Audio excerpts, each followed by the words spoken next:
Matagal ng bahagi ng buhay ng maraming Pilipino ang Eat Bulaga. Sa loob ng ilang dekada, ito ang noontime show na nagbibigay saya sa mga pamilya. Isa sa mga pinakaunang nakilala rito ay si Anjo Illana, isang komedyante at host na nakasama ng halos 20 taon sa programa. Pero kamakailan, maraming napansin na tila may sama ng loob si Anjo sa Eat Bulaga mismo at maging kay Tito Soto na isa sa mga haligi ng palabas. Maraming nagtataka bakit tila may galit siya sa programang matagal din niyang pinagsilbihan. Pero bago po ang lahat, baka pwedeng pa-like ang video na ito dahil napakalaking bagay na ito sa aming content creators. Maraming salamat po. Ayon kay Anjo, nalulungkot siya sa kalagayan ng kanyang karera ngayon. Sa tagal niyang nasa industriya, ramdam daw niya kung gaano kahirap kapag wala kang regular na trabaho. Sanay kasi siyang araw-araw nasa harap ng kamera, nag-host at nagbibigay ng saya. Pero ngayon, mas madalas na lang siyang naghihintay kung kailan may bagong proyekto o trabaho na darating sa kanya. Sabi niya, masakit sa pakiramdam kapag may hinihingi ang anak mo pero hindi mo agad maibigay, lalo na kung dati ay kaya mo naman lahat. Sa isang panayam, inamin ni Anjo na marami raw siyang bashers mula sa Eat Bulaga. Maraming nagmi-misinterpret sa kanya at agad siyang hinuhusgahan sa tuwing may masasabi siyang opinyon tungkol sa show. Minsan, simpleng sagot lang daw sa isang tanong ay nagiging dahilan na ng mga batikos sa kanya. Pero ang pinaka nakakalungkot daw ay nang malaman niyang hindi na talaga siya maaaring makabalik sa programa kahit gusto pa niya. Paliwanag niya may patakaran daw sa Eat Bulaga na kapag umalis ka o nag-resign, hindi ka na maaaring bumalik bilang regular host. Ang tanging nakakabalik lang ay yung mga nasuspinde, pero kung tuluyan kang umalis, tapos na talaga. Kaya nang tanungin siya kung gusto pa niyang bumalik, sinabi niyang oo, pero alam niyang imposible na. Dito nagsimula lumalim ang issue. Hindi diretsahan binanggit ni Anjo kung sino ang dahilan, pero nang sabihin niyang sila-sila lang naman yon, mga original Dabarkads, halata na may mga taong nasa mataas na posisyon sa likod ng programa na may kinalaman dito. Dahil si Tito Soto ang isa sa mga pinuno ng Eat Bulaga, marami tuloy ang nag-isip kung siya ba ang tinutukoy ni Anjo. Aminado si Anjo na kahit wala na siya sa show, masaya pa rin siya kapag may mga taong bumabati sa kanya bilang Dabarkads. Pero kasabay ng tuwa ay may lungkot din dahil alam niyang hindi na siya bahagi ng grupo na matagal niyang pinagsilbihan. Para sa kanya, hindi lang ito trabaho noon. Isa rin itong pamilya niya na sabay-sabay tumawa, naghirap, at nagtagumpay. Kaya masakit isipin na matapos ang lahat ng taon ay parang kinalimutan na lang siya ng show na minsang naging tahanan niya. Gayunman, hindi rin niya ikinakaila na malaki ang utang na loob niya sa Eat Bulaga. Dito siya nakilala, dito siya natutong umarte, at dito niya rin nakilala ang mga taong tumulong sa kanya sa simula pa lang. Ngunit habang tumatagal, tinanggap na rin niya na ang showbiz ay may hangganan, at darating rin ang panahon na kailangan mong magpatuloy sa ibang direksyon. Ngayon, nagtatrabaho si Anjo sa opisina ni Senator Jinggoy Estrada bilang isa sa mga staff. Masaya raw siya sa bago niyang mundo dahil nakakatulong pa rin siya sa ibang tao kahit hindi na sa harap ng kamera. Pero inamin din niya na minsan, naiisip pa rin niyang baka isang araw ay makabalik siya sa Eat Bulaga kahit bilang bisita lang. Matapos ang mga isyong pinagdaanan ni Anjo Illana sa kanyang karera at pamilya, nagsalita rin siya tungkol sa mas personal na bahagi ng kanyang buhay, ang relasyon niya sa kanyang mga kapatid at sa kanyang mga anak.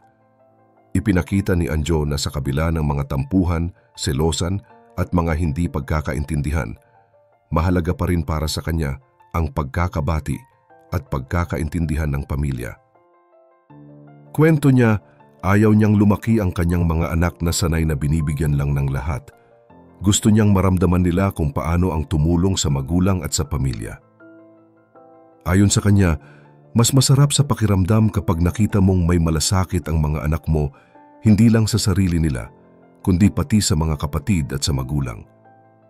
Halimbawa raw, tuwang-tuwa siya sa kanyang kapatid na si Ryan dahil nakabili ito ng bahay para sa kanilang nanay. Proud daw talaga siya dahil nakita niyang may malasakit at pagmamahal ito sa kanyang pamilya.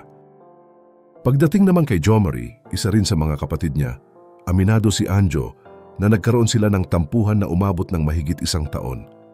Hindi raw sila nag-uusap at pareho silang may tampo sa isa't isa. Ngunit noong bagong taon, nagkaroon ng pagkakataon na magkita silang muli. Sa tulong ng isa pa nilang kapatid, nagkabati sila kahit walang mahabang usapan. Simple lang na nagbatian sila ng Happy New Year at doon natapos ang matagal nilang tampuhan. Ang nakapagpaluha kay Anjo ay nang makita niyang labis na natuwa ang kanilang ina sa pagkakabati nila. Sinanay daw nila na 77 taong gulang na, matagal palang nahihirapan sa alitan ng magkapatid pero hindi lang nagsasalita. Nang magkabati sila, nakita ni Anjo kung gaano kalaking gaan ang naramdaman ng kanyang ina. Para sa kanya, sapat na iyon para tuluyang kalimutan ang kanyang galit. Wala na raw siyang hinanakit at mas pinili na lang niyang mag-move on. Sa ngayon, aminado si Anjo na may pader pa rin sa pagitan nila ni Jomari pero masaya na siya na wala na silang galit sa isa't isa. Hindi na rin daw nila kailangang pag-usapan pa ang mga detalye ng kanilang tampuhan dahil baka mauwi lang ito muli sa pagtatalo. Ang mahalaga, nagkamayan sila, nagbatian at nagkaayos. Ibinahagi rin ni Anjo kung gaano kalalim ang turing niya sa kanyang mga kapatid. Hindi lang daw sila basta magkakapatid, kundi parang mga anak na rin niya. Siya kasi ang panganay at mula bata pa lang, tinuring na niyang responsibilidad ang pag-aalaga sa kanila. Sabi niya, kaya siguro ako naging strikto noon kasi ganun din ako pinalaki ng tatay ko. Kung paano niya ako dinisiplina, ganun din ang ginawa ko sa kanila. Pagdating naman sa pagiging ama, sinabi ni Anjo na hiwalay na siya sa ina ng kanyang mga anak, pero ginagawa pa rin niya ang lahat para maging maayos ang co-parenting nila. Hindi raw sila nag-uusap madalas para iwas sa sigalot. Mas pinipili na lang niyang sumunod sa mga desisyon ng ina ng mga bata para maiwasan ang away. Ayon sa kanya, hindi ko na ito kinokontra. Basta para sa mga anak namin, susunod na lang ako. Ayoko na silang masaktan o mahirapan. Minsan daw mahirap dahil may mga pagkakataong wala siyang sapat na pera o trabaho pero lagi niyang ipinaliliwanag sa mga anak niya ang sitwasyon. Sinisigurado niyang naiintindihan nila na may mga araw na meron siya at may mga araw din na wala. Para kay Anjo, hindi sukatan ng pagiging mabuting ama ang palaging may pera. Ang mahalaga ay lagi kang nandyan kapag kailangan ka ng mga anak mo sa oras ng saya o problema. Sa puntong ito ng usapan, mas malinaw na kung gaano kabigat ang pinagdadaanan ni Anjo bilang ama. Sanay kasi ang mga anak niya noon na laging may maaasahan sa kanya kaya parang bawat hiling nila ay agad niyang tinutugunan. Ngunit ngayong medyo bumagal na ang daloy ng biyaya, nahihirapan silang tanggapin na hindi na ganoon kadali ang lahat. Iyon ang isa sa mga pinakamahirap para sa isang magulang, ang makita mong nasanay ang mga anak mo sa ginhawa tapos kapag dumating ang panahon na kapos ka na, iniisip nila na nagbago ka na o nagdadamot ka. Aminado si Anjo na dati, halos parang genie siya sa mga anak niya dahil isang tawag lang ay may maibibigay agad siya. Subalit ngayon, unti-unti niyang tinuturuan ang mga anak niya na maintindihan na hindi laging ganoon ang buhay. Gusto niyang maramdaman nila na minsan, kahit ang mga magulang ay napapagod din, nahihirapan din, at may mga panahong kailangan din nilang tulungan sila. Kaya bawat mensahe niya sa group chat nila ay simple lang ngunit may laman. Kapag sinasabi niyang may bagong project siya o may trabaho ulit, gusto niyang iparamdam sa mga anak niya na kahit papaano may pag-asa at kasipagan pa rin siya. Aminado rin siya na minsan hindi rin siya pinalad sa negosyo.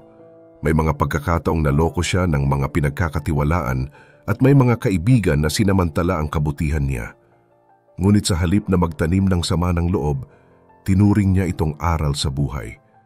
Ang mahalaga sa kanya ay nagamit niya ng maayos ang kinita niya dahil napag-aral niya ang mga anak niya at nabigyan sila ng magandang buhay noon.